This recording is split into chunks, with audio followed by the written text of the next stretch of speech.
Bismillahirrahmanirrahim. Dear students, Assalamu alaikum.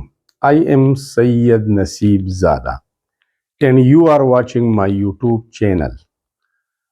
Dear students, आज हमारा topic है जिसमें हम कुछ बेसिक्स डिस्कस करेंगे, एक्सप्लेन करेंगे और वो है radio activity and radioactive isotopes और रेडियो आइसोटोप्स। आज हम पढ़ेंगे कि रेडियो एक्टिविटी क्या है और रेडियो आइसोटोप्स या रेडियोएक्टिव आइसोटोप्स क्या होते हैं। तो आइसोटोप्स के बारे में हम अगले भी टॉपिक्स में पढ़ेंगे, अगली वीडियोस में आप देख लेंगे आइसोटोप्स के बारे में कि क्या होते हैं। लेकिन आज बेसिक्स की तरफ हम जाते हैं। तो सबसे पहले हम डिस्कस करते हैं radio activity. What is radio activity? इसको ताबकारी भी कहते हैं। ताबकारी एमिशन ऑफ रेडिएशंस इसमें होती है, इसमें एनर्जी खारिज होती है। तो let's define the radio activity. The automatic emission of radiations bye the nuclei of unstable elements is called natural radio activity. Definition कुछ यूं है कि जब अनस्टेबल एलिमेंट्स के न्यूक्लियाई ऑटोमेटिकली खुद ब खुद एनर्जी या रेडिएशंस खारिज करते हैं, इस कुदरती प्रोसेस को हम नेचुरल रेडियोएक्टिविटी और सिंपली रेडियोएक्टिविटी का नाम देते हैं। अगेन द ऑटोमेटिक खुदकार खुद ब खुद without heat, the automatic emission इखराज ऑफ रेडिएशंस और energy by the nuclei, nucleus का जमा न्यूक्लियाई है, of unstable elements is called natural radioactivity. Unstable nuclei या अनस्टेबल एलिमेंट्स वो होते हैं जिसके न्यूक्लियस के अंदर जो फोर्सेस होते हैं, जिसको हम न्यूक्लियर फोर्सेस कहते हैं, वो कमजोर होते हैं due to unstable combination of neutron and proton. और वो न्यूक्लियाई जिसमें प्रोटॉन 82 या इससे ज्यादा होते हैं, वो एटम जिसका एटॉमिक नंबर 82 से ज्यादा होता है, उसकी न्यूक्लियस में प्रोटॉन और न्यूट्रॉन की तादाद काफी ज्यादा होती है, तो वो अनस्टेबल होते हैं। और ये सिर्फ एटॉमिक नंबर 82 तक महदूद नहीं, अगर एटॉमिक नंबर लेस देन 82 भी है लेकिन न्यूक्लियर फोर्सेस वीक है, unstable combination of neutron and proton है, न्यूट्रॉन और प्रोटॉन के दरमियान फर्क काफी ज्यादा है, तो वो भी अपने आप को स्टेबलाइज करते हैं और एमिशन ऑफ रेडिएशंस करते हैं। ठीक है, अब आते हैं रेडियोएक्टिव रेस की तरफ। The rays emitted by radioactive elements are called radioactive rays. एक तो हो गया radioactive elements, elements which emit radiations automatically are called radioactive elements, and the rays which are emitted by radioactive elements are known as radioactive rays। वो rays, वो शुआएं जो radioactive elements तापकार अनासिर ऑटोमेटिकली खारिज करते हैं, उसको रेडियोएक्टिव रेज कहते हैं। तो let's define rays emitted by unstable nuclei are called radioactive rays. जो शुआएं खारिज होती है एनर्जी की शक्ल में, उसको रेडियोएक्टिव रेज कहते हैं। और स्टूडेंट्स, ये तीन किस्म की शुआएं खारिज होती है।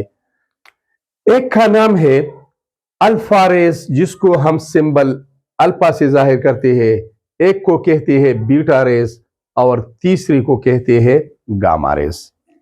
So there are three types of radioactive rays। Radioactive rays की तीन अकसाम है, अल्फा रेज, बीटा रेज और गामा रेज। अगर हम एक रेडियोएक्टिव एलिमेंट ले लेते हैं और वो रेडियोएक्टिव एलिमेंट हम यहां पर एक शील्ड में रख देते हैं और वो एमिशन ऑफ रेडिएशंस करते हैं, अगर वो रेडिएशन हम फोकस करें, let's say this is an radioactive element, ये एक रेडियो एक्टिव एलिमेंट है जिसकी न्यूक्लियाई अनस्टेबल है। ठीक है, तो ये ऑटोमेटिकली रेडिएशन खारिज करता है अल्फा रेज भी इसमें होंगे, बीटा भी होंगे और गेमा भी होंगे, और ये एक बीम की शक्ल में आगे बढ़ेंगे। जब हम इसको इलेक्ट्रिक फील्ड से गुजारते हैं और उसके बाद ऑब्जर्व करते हैं, तो हमें कुछ शुआएं, कुछ रेज ऐसी मिलेंगी जो स्ट्रेट लाइन में जाती होगी। They are undeflected, they go straight, undeflected ये होंगी। इसको गामा रेस का नाम दिया जाता है। इसका मतलब यह है कि इसके ऊपर कोई चार्ज ही नहीं है, चार्ज नहीं है, इस वजह से न ये पॉजिटिव प्लेट की तरफ मुड़ गई और न नेगेटिव प्लेट की तरफ मुड़ गई। कुछ शुआएं हमें ऐसी मिलेंगी जो वो डिफ्लेक्ट होंगी negative plate of electric field की तरफ। इसका मतलब यह है कि इन रेस पर पॉजिटिव चार्ज है, so they were deflected to the negative plate of the electric field. इसको दिया गया है अल्फा रेस का नाम, और इस पर डबल पॉजिटिव चार्ज है। These are double positively charged particle. एक रेज आपको इस तरह भी मिलेंगी जो वो positive flat of the electric field की तरफ बेंड कर जाएगी, मोड़ेंगी। जाहिर है जब पॉजिटिव प्लेट की तरफ मुड़ जाती है तो इस पर नेगेटिव चार्ज होगा, और इसको नाम दिया गया है बीटा रेस का। और आफ्टर एक्सपेरिमेंट्स ये जाहिर हुआ है कि बीटा रेस पर डबल नेगेटिव चार्ज होता है। तो हमारे पास तीन किस्म की रेडियोएक्टिव रेज है। अल्फा रेज जिस पर डबल पॉजिटिव चार्ज होता है, और बीटा रेज जिस पर डबल नेगेटिव चार्ज होता है, और गामा रेज जिसके ऊपर कोई चार्ज नहीं होता। ठीक है, अब हम आते हैं, दो किस्म के एलिमेंट्स होते हैं, एक स्टेबल एलिमेंट्स और दूसरा अनस्टेबल एलिमेंट्स। स्टेबल एलिमेंट्स कौन से एलिमेंट्स हैं? Those elements which have in which the nuclear forces are balanced, जिसमें जो न्यूक्लियर फोर्सेस होते हैं न्यूक्लियस के अंदर, वो फोर्सेस जो न्यूट्रॉन न्यूट्रॉन के दरमियान होते हैं, प्रोटॉन प्रोटॉन के दरमियान होती है, और या प्रोटॉन और न्यूट्रॉन के दरमियान होती है, वो स्टेबल होते हैं। तो वो रेडिएशंस इमिट नहीं करती, उसका डिके नहीं होता, तो उसको हम स्टेबल एलिमेंट्स कहते हैं। एक किस्म के एलिमेंट्स वो है जो अनस्टेबल एलिमेंट्स है। अब अनस्टेबल एलिमेंट्स वो है गैर क़याम पजीर। Those elements where nuclear forces are not naturally balanced, जिसमें ये न्यूक्लियर फोर्सेस नेचुरली बैलेंस्ड नहीं होते, वो इम्बैलेंस्ड होते हैं, अनबैलेंस्ड होते हैं, तो वो अनस्टेबल एलिमेंट्स होते हैं। और वो unstable elements emission of radiations, मतलब अल्फा रेज, बीटा रेज और गामा रेज खारिज करते हैं, और इस प्रोसेस को रेडियोएक्टिव डिके कहते हैं। ठीक है, nuclei of unstable elements decay and become another atom. जब अनस्टेबल एलिमेंट्स की न्यूक्लियाई इसमें डिके होती है, तोड़फोड़ होती है, उससे एमिशन ऑफ रेडिएशंस होती है, अल्फा रेज, बीटा रेज और गामा रेज, तो उस प्रोसेस को रेडियोएक्टिव डिके कहते हैं, और वो दूसरे एटम में कन्वर्ट हो जाती है। रेडियोएक्टिव एटम्स दूसरे एटम में कन्वर्ट हो जाता है after radioactive decay. This process is called radioactive decay. इसको रेडियोएक्टिव डिके कहते हैं, and it continues until the nuclear forces are balanced। और ये रेडियोएक्टिव डिके, ये एमिशन ऑफ रेडिएशन उस वक्त तक जारी रहता है जब तक ये एटम स्टेबल नहीं होता, जब तक इसकी न्यूक्लियस में न्यूक्लियर फोर्सेस बैलेंस और स्ट्रांग नहीं होते। अब हम आते हैं स्टूडेंट्स एक और अहम पॉइंट की तरफ, और वो है when an atom emit neutron. जब किसी अनस्टेबल एलिमेंट की न्यूक्लियस से न्यूट्रॉन निकलता है, वो न्यूट्रॉन खारिज करता है in the form of rays, in the form of radiation, it becomes another isotope. तो ये दूसरे आइसोटोप में कन्वर्ट हो जाता है। आइसोटोप्स के बारे में हमारी काफी टॉपिक्स है, बाद में पढ़ेंगे, लेकिन simply atoms of the same element, एक ही एलिमेंट के वो एटम्स जिसके एटॉमिक नंबर्स एक जैसे होते हैं और मास नंबर मुख्तलिफ होते हैं, उसको हम आइसोटोप्स कहते हैं। एक सिंपल सा मिसाल है, मैं यहां पर ले लेता हूं आपकी समझाने के लिए। अगर हमारे पास हाइड्रोजन है, हाइड्रोजन, और उसके दो एटम्स हम ले लेते हैं, बेसिकली तो तीन है लेकिन मैं दो ले लेता हूं। अब ये हाइड्रोजन के दो एटम्स है, इन दोनों के एटॉमिक नंबर सेम है, और इनके मास नंबर मुख्तलिफ है, तो इन एटम्स को हम आइसोटोप्स कहते हैं। और इसका डिटेल अगली वीडियो में हम पढ़ेंगे। ठीक है, यहां पर हम बात कर रहे थे कि जब एक एटम की न्यूक्लियस से न्यूट्रॉन निकलता है, न्यूट्रॉन, तो वो दूसरे आइसोटोप्स में कन्वर्ट हो जाता है। और उसका मिसाल है हमारे पास ट्रीटियम, हाइड्रोजन का एक आइसोटोप है। इसका एटॉमिक नंबर 1 है, मास नंबर 3 है। जब ये न्यूट्रॉन खारिज करता है तो इसका मास नंबर 2 रह जाता है। ठीक है, तो ये ट्रीटियम ड्यूट्रियम में कन्वर्ट होता है। यहां पर हमने लिया है ट्रीटियम, और यहां पर चूंकि एक न्यूट्रॉन निकलता है, न्यूट्रॉन यहां पर हमने लिखा है, तो मास नंबर 2 रह जाता है और ट्रीटियम से ड्यूट्रियम बनता है। तो एटम चेंज नहीं होता, सिर्फ आइसोटोप चेंज होता है। लेकिन बाज़ औक़ात एटम की न्यूक्लियस से प्रोटॉन निकलते हैं, मतलब अल्फा रेज निकलते हैं। When it emits proton it becomes another atom. जब अनस्टेबल एलिमेंट्स की न्यूक्लियाई से प्रोटॉन निकलता है ड्यूरिंग रेडियोएक्टिव डिके, तो वो एक और एटम में कन्वर्ट हो जाते हैं और उसको ट्रांसफॉर्मेशन ऑफ एटम्स कहते हैं। Conversion of one atom to another atom is called transformation. इसकी कुछ मिसालें यहां पर हमारे पास है। कार्बन डाइऑक्साइड गैस आपको पता है कि हवा में मौजूद होता है, जिसका फार्मूला है CO2। इस कार्बन डाइऑक्साइड गैस में कार्बन होता है, कार्बन का मास नंबर 12 है, लेकिन इसमें एक अनस्टेबल रेडियोएक्टिव आइसोटोप C14 जिसका मास नंबर 14 होता है। स्टेबल कार्बन का एटॉमिक नंबर 12 होता है, लेकिन रेडियोएक्टिव वाला का कार्बन एटॉमिक मास, जो हम मास नंबर भी बोलते हैं, वो 14 होता है। CO2 में ये दोनों कार्बन होते हैं।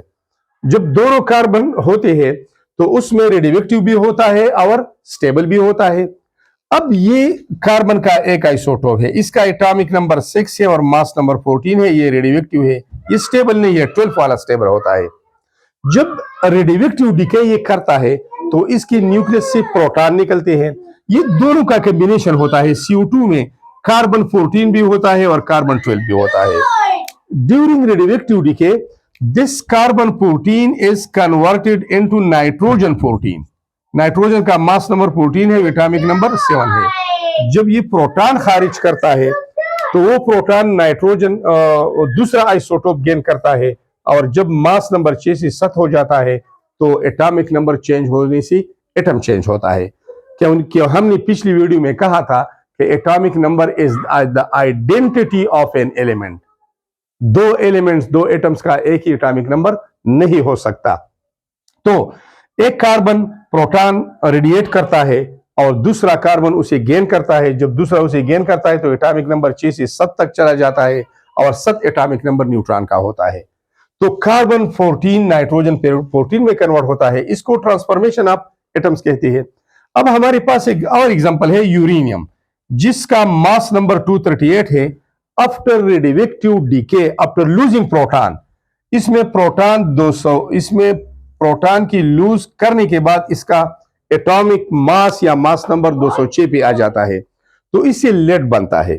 तो यह ये क्लियर जाहिर है कि जब प्रोटॉन निकलता है तो उसका मास नंबर चेंज होता है, इसका एटॉमिक नंबर चेंज होता है, और इस तरह एटम चेंज होता है। अब आते हैं रेडियो आइसोटोप्स की तरफ। तो आइसोटोप्स तो हमने पढ़े कि atoms of the same element, एक ही एलिमेंट के वो एटम्स जिसका एटॉमिक नंबर सेम होता है लेकिन मास नंबर मुख्तलिफ होता है, उसको आइसोटोप्स कहते हैं। The word iso means same, tope means place, because these atoms occupy only one place in the periodic table. Periodic table की तरफ अगर आप जाएं और देखें तो हाइड्रोजन को एक ही जगह मिला है और वो 1 पोजीशन है। इस तरह कार्बन के भी 3 आइसोटोप्स है, लेकिन उसको एक ही प्लेस मिला है, क्योंकि मॉडर्न पीरियोडिक टेबल बना है increasing order of atomic number की बुनियाद पर, और आइसोटोप्स के एटॉमिक नंबर तो एक ही है। जब एक ही है तो एक ही जगह मिलेगा, तो इस वजह से इसको आइसोटोप्स कहते हैं। Iso means same and tope means place. अब आते हैं कुछ रेडियोएक्टिव आइसोटोप्स की तरफ। Radioactive isotopes can be defined as radioactive isotopes contain unstable combination of neutrons and protons. or they have excess of energy in their nuclei. इसमें neutron और proton का combination वो अनस्टेबल होता है। यहां पर अगर हम देखें तो यहां पर एटॉमिक नंबर 1 है, इसमें एक प्रोटॉन है। यहां पर एटॉमिक नंबर 2 है, तो यहां पर एक प्रोटॉन और एक न्यूट्रॉन है। यहां पर एटॉमिक नंबर 3 है, तो एक प्रोटॉन और 2 न्यूट्रॉन है। तो ये एक प्रोटॉन और 2 न्यूट्रॉन, इसका कॉम्बिनेशन अनस्टेबल है, जिसकी वजह से न्यूक्लियस अनस्टेबल हो जाती है। बाइंडिंग फोर्सेस, जो न्यूक्लियर फोर्सेस होते हैं, वो कमजोर पड़ जाते हैं और ये रेडियोएक्टिव डिके करता है। ऑटोमेटिकली एमिशन ऑफ रेडिएशन इससे होता है और वो आइसोटोप जो automatically alpha rays, beta rays या गामा रेज खारिज करते हैं, उसको हम रेडियोएक्टिव आइसोटोप्स कहते हैं। इसके 3 एग्जांपल्स मैंने लिखे हैं। एक है हाइड्रोजन 3। हाइड्रोजन 3 का मतलब यह है कि ट्रिटियम, जिसका मास नंबर 3 है। कार्बन 14 का मतलब है वो कार्बन जिसका मास नंबर 14 है, वरना कार्बन के मास नंबर 12 भी है और 13 भी है, लेकिन वो स्टेबल है। इस तरह यूरेनियम 238, वो यूरेनियम जिसका मास नंबर 238 है। इसके अलावा स्टेबल यूरेनियम भी है, जिसका मास नंबर 234 और 235 है। लेकिन हम यहां पर अनस्टेबल की बात करते हैं, रेडियोएक्टिव आइसोटोप्स की बात करते हैं या रेडियो आइसोटोप्स की बात करते हैं। ठीक है। So students, these were are about the radioactivity and radio isotopes. Next time, our next video will be about the relative atomic mass and then isotopes. Thanks a lot for watching the video.